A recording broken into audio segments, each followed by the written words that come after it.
नमस्कार। चलिए आज आपको ले चलते हैं नाथ योगियों की रहस्यमयी दुनिया में और उजागर करते हैं सृष्टि की उत्पत्ति से जुड़ा एक दिव्य रहस्य। हम बात करने वाले हैं सिद्ध योगी सत्यनाथ जी की, जिन्हें कोई और नहीं बल्कि स्वयं सृष्टि के रचयिता ब्रह्मा जी का ही अवतार माना जाता है। आइए इस अद्भुत ज्ञान यात्रा की शुरुआत करते हैं। जरा सोचिए, एक ऐसे योगी के बारे में जिनके ज्ञान में चारों वेद, 18 पुराण और न जाने कितने ही शास्त्र समाये हों। एक ऐसी चेतना जिसका कनेक्शन सीधे सृष्टि की रचना से हो। आखिर कौन थे वो और क्या थी उनकी कहानी? तो इस पूरी कहानी को समझने के लिए हम इसे 4 हिस्सों में देखेंगे। सबसे पहले हम जानेंगे कि ब्रह्मा जी का स्वरूप क्या है और वो कैसे प्रकट हुए। फिर बात करेंगे उस दिव्य वरदान की जो उन्हें मिला। इसके बाद हम धरती पर उनके कुछ अविश्वसनीय चमत्कारों को देखेंगे और आखिर में उनकी विरासत और उस शक्तिशाली मंत्र को समझेंगे जो वो हमारे लिए छोड़ गए। तो हमारी कहानी शुरू होती है एकदम शुरुआत से, सृष्टि की शुरुआत से। कल्पना कीजिए, एक अनंत क्षीर सागर है जहां भगवान विष्णु शेषनाग पर आराम कर रहे हैं और तभी उनकी नाभि से एक अद्भुत कमल का फूल खिलता है और उसी फूल पर विराजमान है सृष्टि के रचयिता ब्रह्मा जी। लेकिन जैसे ही ब्रह्मा जी की मुलाकात विष्णु जी से हुई, एक बहस छिड़ गई। सवाल ये था कि दोनों में से बड़ा कौन है, गुरु कौन बने और शिष्य कौन? और देखते ही देखते ये बहस एक भयंकर युद्ध में बदल गई। इस दिव्य युद्ध को रोकने के लिए स्वयं परम चेतना ओमकार आदिनाथ ने दखल दिया। उन्होंने दोनों देवों के बीच एक विशाल अग्नि स्तंभ प्रकट कर दिया, एक ऐसा स्तंभ जिसका न कोई आदि था और न कोई अंत।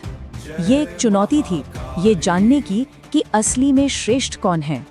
अब इस स्तंभ का रहस्य जानने के लिए विष्णु जी ने इसका निचला सिरा खोजने पाताल की ओर गए और ब्रह्मा जी ऊपरी सिरा खोजने स्वर्ग की ओर।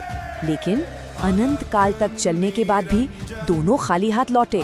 उनके मन में बस अशांति, शंका और क्रोध भरा था।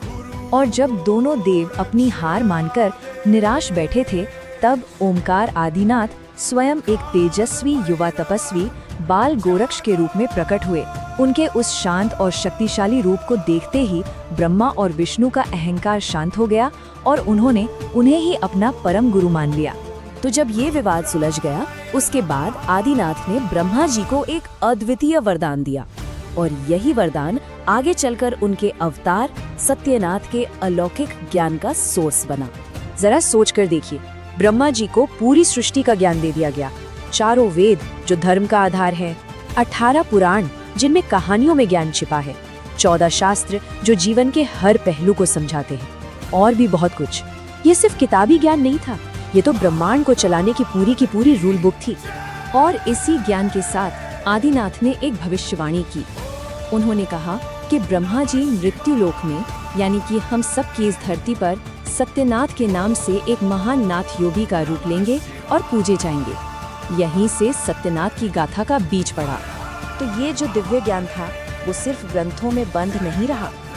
जब सत्यनाथ जी ने गढ़वाल के हिमालय क्षेत्र में अवतार लिया, तो उन्होंने इस ज्ञान का इस्तेमाल आम लोगों की जिंदगी को संवारने के लिए किया। इसकी एक बहुत ही सुंदर कहानी है भुवनपाल की।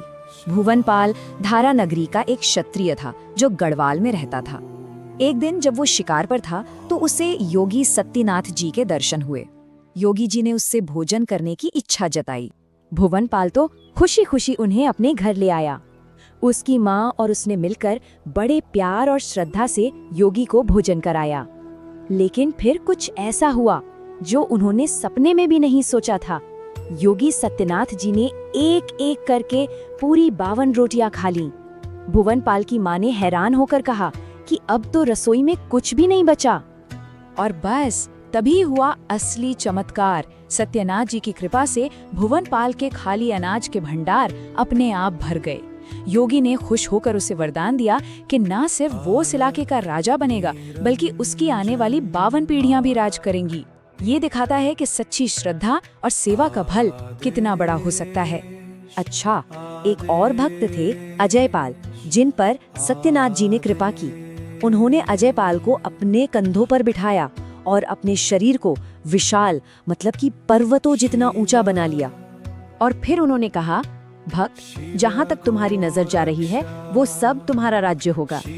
अजय पाल की नजर हिमालय की शिवालिक पर्वत श्रृंखला तक गई और उतना ही विशाल उसका राज्य बन गया। ये उनके भौतिक दुनिया पर नियंत्रण का एक कमाल का उदाहरण है। तो सत्यनाथ जी ने सिर्फ चमत्कार ही नहीं किए, बल्कि अपने पीछे एक बहुत बड़ी आध्यात्मिक विरासत भी छोड़ी। चलिए अब देखते हैं कि ये विरासत आज भी कैसे जिंदा है। उनकी सबसे बड़ी विरासतों में से एक थी सतनाथी पंथ की स्थापना। और मजे की बात यह है कि ये पंथ आज भी हिमालय के गढ़वाल क्षेत्र में मौजूद है और नाथ परंपरा की 12 प्रमुख शाखाओं में से एक माना जाता है। मतलब उनकी शिक्षाएं आज भी पीढ़ी दर पीढ़ी आगे बढ़ रही हैं।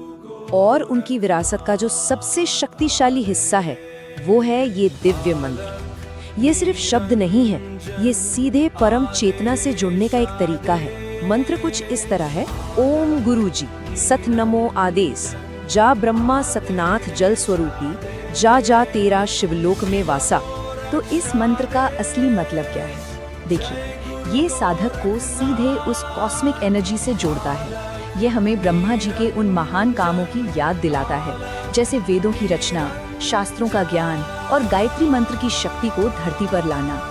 ग्रंथ ये भी बताते हैं कि इस मंत्र को जपने का फल बहुत गहरा है। ऐसा माना जाता है कि जो इसका जाप करता है वो आध्यात्मिक उन्नति के सबसे ऊंचे स्तर यानी ब्रह्म लोक तक पहुंच सकता है, जबकि जो इसे नजरअंदाज करता है उसे नकारात्मक परिणाम भुगतने पड़ सकते हैं। ये भक्ति के रास्ते पर कर्म के असर को दिखाता है। तो सत्यनाथ ब्रह्मा की ये पूरी कहानी हमें ये सोचने पर मजबूर करती है कि कैसे हजारों साल पुराना ये दिव्य ज्ञान, ये मंत्र और ये परंपराएं आज भी आध्यात्मिक रास्ते पर चलने वालों को न सिर्फ प्रेरणा देती हैं, बल्कि उनकी जिंदगी